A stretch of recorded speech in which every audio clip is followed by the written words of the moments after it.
Track Wrestling with Matt the Law Lindland. He is the head wrestling coach of the Greco-Roman National Team for the United States. You're known as the Law. What is your #1 law that you abide by? Well, the law I'd like to abide by here is go out and score points. Don't wait for the officials to get a guy down, and if you do get a guy put down, turn him, lift him, score more points. It was a good tournament. I just wanted to see our guys go out and be more aggressive, score more points. We were really cautious here. We scored a lot of points in the Pan Ams because we went out and took matches to our opponents pretty well. But today and yesterday wasn't as many points as I would like to see on the board. You were not in Final X process last year. You've chosen to be in it this year. Why the change? Well, last year we'd already had our times, our dates, our procedures all set up.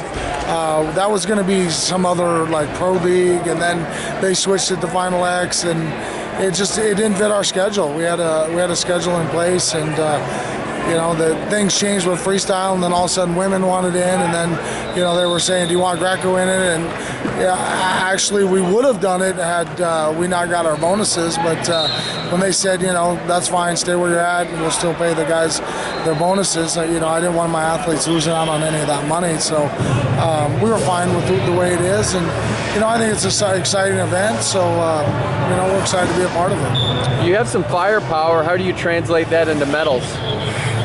These guys got to go out and just take risks. They got to score points. They got to be brave. They got to be bold. Just try to put points on the board. We've got really. You're right. We got firepower. We got talented guys. They can't be hesitant. They got to go out and take risk and challenge themselves and score points. That's the only way you're going to win. Get more points in your guy or put him on his back and pin him, and that requires you attacking as well. So I just think we've got to really change our mindset to not trying to win by one. We got to take a lead early and then just keep rolling. Hancock did a good job of that this tournament. Throughout the whole tournament, you saw him here in the finals.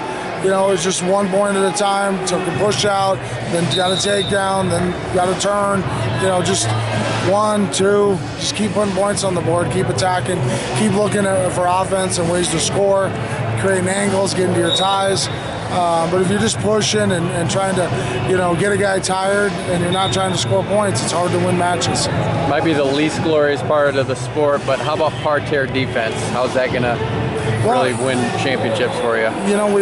We've spent a lot of time in the last camp just discussing, scramble positions. If you do get turned, one of the first things we want to, is not to get turned, but if we do, we can't allow our opponents to get multiple turns on us, and we did a lot better job. It won us a couple matches at the Pan Am, especially that one against Nowry, stepped over a gut wrench, and then he got his turn. That's an important aspect. I just got to, as you were asking me for an interview, Ellis Coleman was just texting me, thanks for the work in parterre. So we're working on creating a lot more pressure. There's some fundamental stuff that you look at it and you're like, this is something they should have already had, but it's something we got to go back and remind our guys about and stay in that fundamentals about getting on top, creating a lot of pressure on top, letting gravity do its job. You got such a huge advantage when you're in parterre. The entire lines of defense are facing away from you. You get to lock your hands around your opponent's body, and now all you got to do is pick him up off the mat and throw him on his head. But we've got to create that pressure first, and we got to get back to fundamentals in our parterre offense, and we've got to continue to work on our parterre defense because giving up turns is what's going to lose matches for you. Thanks, Matt. Yep.